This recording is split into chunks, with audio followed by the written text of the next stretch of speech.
ሰላም ሰላም ቤተሰቦቼ እንዴት ናችሁ? እንግዲህ ዛሬ ይዤላችሁ የመጣሁት ፊደላቶችን ነው። ፊደላቶች ከሀ እስከ ቀ ያሉትን ፊደላቶች ተቀቀልኝ ስላላችሁኝ ከሀ እስከ ቀ ያሉትን ፊደላቶች አስነብባችኋለሁ። ከታች ወደ ላይ ከግራ ወደ ቀኝ እያደረጉ አስተምራችኋለሁ። የፈታ ብላችሁ እየሳቃችሁ ተከታተሉኝ። መማር የምትፈልጉ ልጆች በዚህ ስልክ ቁጥር እየደወላችሁ ፊደላቶችን አንብባችሁ መጻፍ ማንበብ ትችላላችሁ። በቀን 1 ሰዓት በሳምንት 5 ቀን የሚቆይ ትምህርት መማር ትችላላችሁ። ክረምትን ይመቻችሁ። አሁን ተከታተሉ። የመጀመሪያዋ ፊደል ይቺ ሀ ሀ ሀ ሁ ሂ ሃ ሄ ህ ሆ ሆ ህ ሄ ሃ ሂ ሁ ሃ ከዛ ወደ ለ ሉ ሊ ላ ሌ ል ሎ ሎ ል ሌ ላ ሊ ሉ ለ ይሄኛው ሀ ነው። ሀ ሁ ሂ ሃ ሄ ህ ሆ ተመሳሳይ ነው። ይሄና ይሄንኛው ሁለቱም ሀ ናቸው። ይሄም ሀ ነው፣ ይሄም ሀ ነው። ስለዚህ ሆ ህ ሄ ሃ ሂ ሁ ሃ ከዛ ወደ መ ሙ ሚ ማ ሜ ም ሞ ሞ ም ሜ ማ ሚ ሙ መ የገባችሁ ማለት ተከታተሉኝ። ከዛ ሰ ሱ ሲ ሳ ሴ ስ ሶ ሶ ስ ሴ ሳ ሲ ሱ ሰ ይህም ሰ ነው።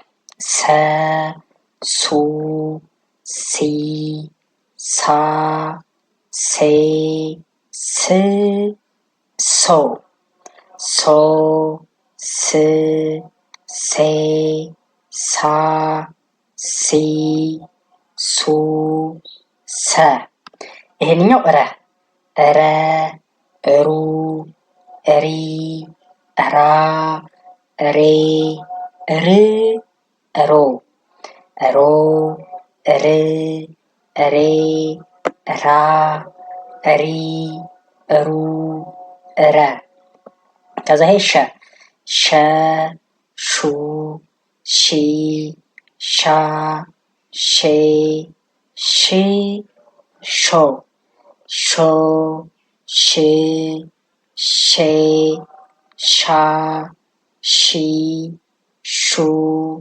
ሸ ቀጣይ ቀ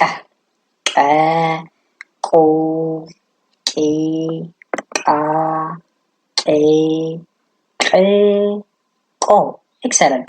አሁን ከሀ እስከ ቀ ነው ያየነው። እስኪ ከታች ወደ ላይ እንበላቸው ደግሞ ሀ ሁ ሶሪ ሀ ለ ሀ መ ሰ ሰ ረ ሸ ቀ ቀ ሸ ረ ሰ ሰ መ ሀ ለ ሀ ይሄኛው ደግሞ ሁ ሁ ሉ ሁ ሙ ሱ ሱ ሩ ሹ ቁ ቁ ሹ ሩ ሱ ሱ ሙ ሁ ሉ ሁ ከዛ ይሄ ሂ ሊ ሂ ሚ ሲ ሲ ሪ ሺ ቂ ቂ ሺ ሪ ሲ ሲ ሚ ሂ ሊ ሂ ከዚህኛው አራተኛው ሀ ላ ሀ ማ ሳ ራ ሳ ራ ሻ ቃ ቃ ሻ ራ ሳ ሳ ማ ሀ ላ ሀ።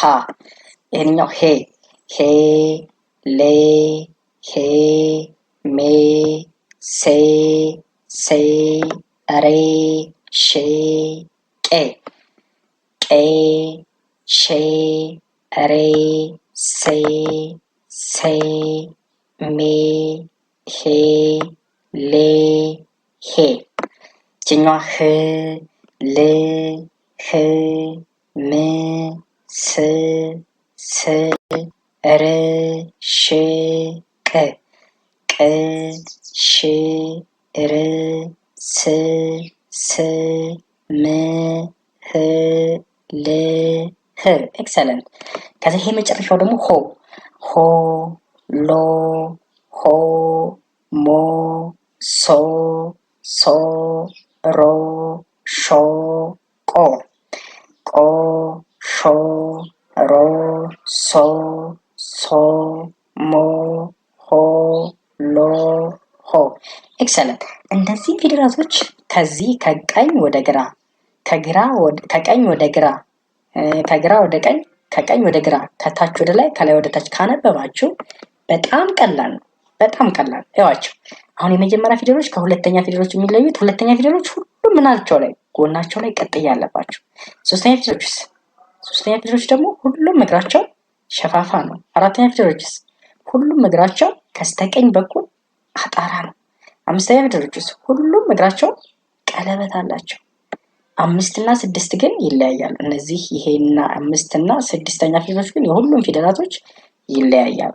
እነዚህ ግን 33ቱም የአማርኛ ፊደሎች ሁለተኛ ፊደሎች ጎናቸው ላይ ቀጥላሉ። 33ቱም የአማርኛ ሶስተኛ ፊደሎች እግራቸው ቅጥያ ያላቸው።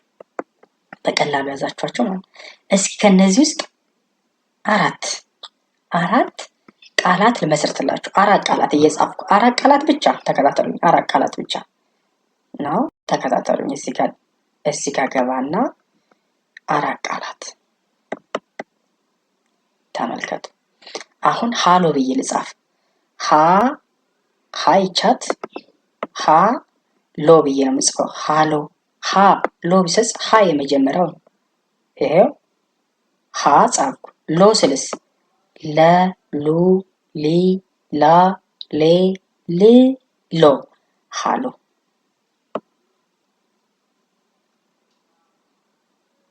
ይሄው ሃሎ ብዬ ጻፍኩ። እሺ ሌላ ከመ ውስጥ ሙሉ ብዬ ልጻፍ። ሙ መ ሙ። አያችሁት? መ ሙ ሙን እጽፋለሁ እዚህ ጋር። ይሄው ጻፍኩ። እሺ ሉ ለ ሉ ለጋ ሄዳለሁ። ሉ ሙሉ።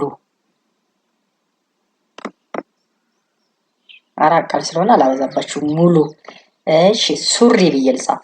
ሱሪ ሱ ጋር የት ሄዳለሁ? ሰጋ ሰ ሱ። ወይ ይሄኛው ይሄንኛው ወይ ይሄንኛውን ሰ መጠቀም ይችላል። ከዚህ ከሁለቱ ወይ ይሄን መጠቀም ይችላል ወይ ይሄኛውን መጠቀም ይችላል። ሁለቱም ተመሳሳይ ናቸው። ሱ። ስለዚህ ሱ። ከዛ ሪ ማለት ደግሞ ረ ሩ ይቺ ማለት ነው። ሪ። ስለዚህ ሱሪ ብዬ እጽፋለሁ ማለት ነው። ሱሪ። ኤክሰለንት። አንድ ልጨምርላችሁ። ሻማ። ሻ ማለት ሸ ሹ ሺ ሻ እንዳይበዛባችሁ። ሻማ ሻ። ይሄ ጻፍኩ። ሻማ ነው ያልኩት። ማ የጋ ነው የሚሄደው። ሻን ጻፍኩ። ይሄ አይዞህ እንደዚህ እያደረኩ ነው ማስተምራችሁ። ስትመጡ እንደዚህ እያያችሁ እንደዚህ እየጻፍኩ ነው ማስተምራችሁ። መማር የምትፈልጉ በዚህ ስልክ ቁጥር መደወል ትችላላችሁ። መማር ትችላላችሁ። ፈታ ብላችሁ። ሻ ማ ስትሉስ መ ሙ ሚ ማ። ኤክሰለንት። ይቺ ማ አራተኛው ሻማ። አንድ ልጨምርላችሁ እንዳስቻላችሁ። ሻማ በቃ ብዬ ልጻፍ። ቢኮዝ በቃችሁ። በግን የለም። በስለሌለ ቆ ቆ ወይም በቀ አንድ ልጻፍላችሁ። ቆላ ቆ ይቻት ቀ ቁ ቂ ቃ ቄ ቅ ቆ ቆን እጽፋለሁ። ያው ኮምፒውተር ስለሆነ የምጽፈው ይወላገድብኛል። ቆ ላ ማለት ለ ሉ ሊ ላ ይችኛዋ ላ ቆላ ብዬ እጽፋለሁ ማለት ነው። ስለዚህ ስንት ቃላት መሰረኩላችሁ?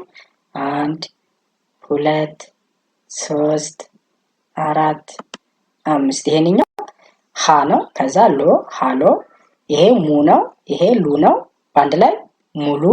ይሄ ሱ ነው፣ ይሄ ሪ ነው፣ ሱሪ። ይሄ ሻ ነው፣ ይሄ ማ ነው፣ ሻማ። ይሄ ቆ ነው፣ ይሄ ሎ ነው፣ ቆላ። ላ ነው ይሄንኛው ቆላ። ስለዚህ አብዛኞቻችሁ ፊደላቶችን እያወቃችሁ ማገጣጠሙ ያቅታችኋል። ስለዚህ ኑ እኔ ጋር እንማራለን። ፊደል የማትችሉ ደግሞ ኑ በ5 ቀን በ6 ቀን ባልቆየ ሰዓት አሳውቃችኋለሁ። ለዛሬው ይላችሁ የመጣሁት ቪዲዮ ይሄንን ይመስላል። አዲስ ቤተሰብ የሆናችሁ ሰብስክራይብ ያደረጋችሁ ቤተሰብ ሁኑ። ይመቻችሁ። እወዳችኋለሁ። ሀገራችንን ሰላም ያድርግልን። በዚህ ቁጥር የደወላችሁ ማናገር ትችላላችሁ። ይመቻችሁ።